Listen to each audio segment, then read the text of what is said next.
area of coverage and everything on those announcements, as one might imagine. What we are going to do this evening is I'm actually, with the help of Joe Harlow, going to spend time talking about some of the key questions and challenges and various things that have accumulated over the last 48 hours or so. So just to get some of the answers to some of the most asked questions out there into the public domain.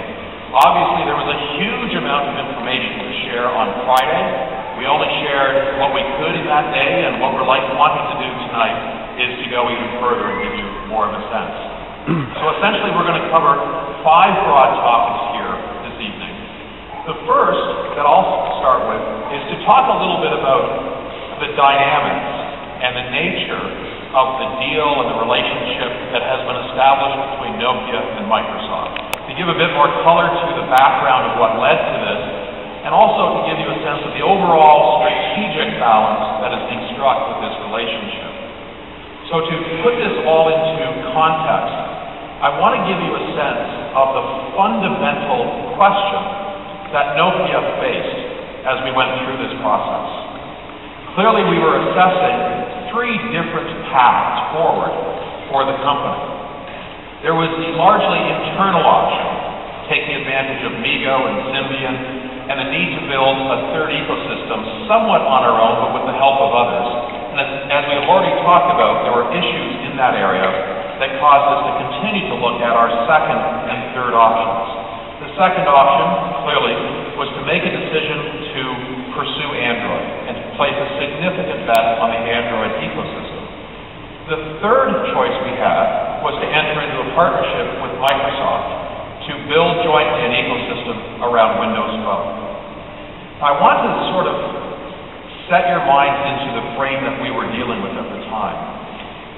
If you think about the decision that, or the results of the decision to go Android, what would that mean to the whole mobile industry?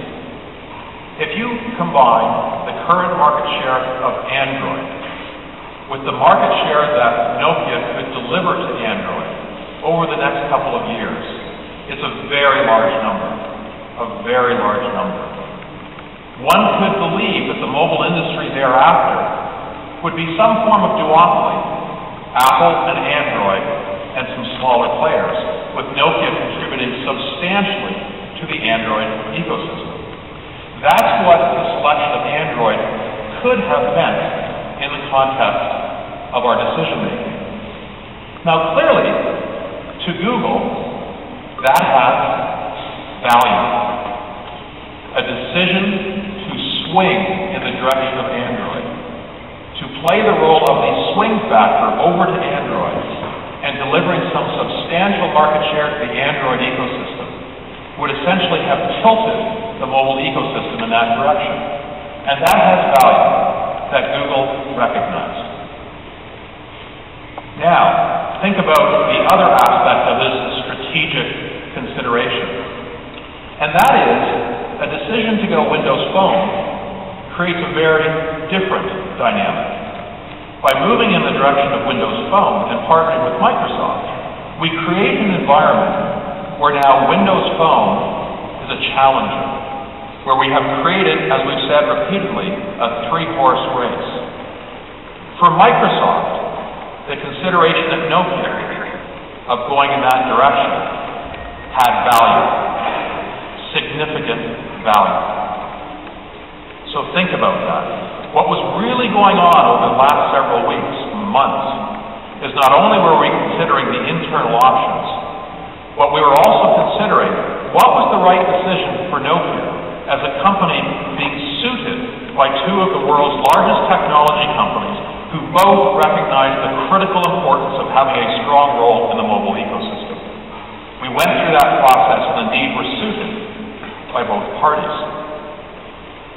Now, we obviously made the decision to go Windows Phone. We made the decision for a whole variety of reasons, but I think to truly understand it, you need to understand a bit more about how Microsoft viewed this opportunity to ensure that there were 3 ecosystems and not only 2, excluding them. So let me give you a sense of that. Many of you have already written and observed that when you enter into a Nokia and Microsoft. The beginning of the framework of the deal is something called an OEM deal. And there's a general balance in the construct of an OEM deal. Essentially, we pay Microsoft royalties for the use of their software and for the fact that they are developing that software and fulfilling obligations to us and to others to deliver a great product with us. So we pay the money for that.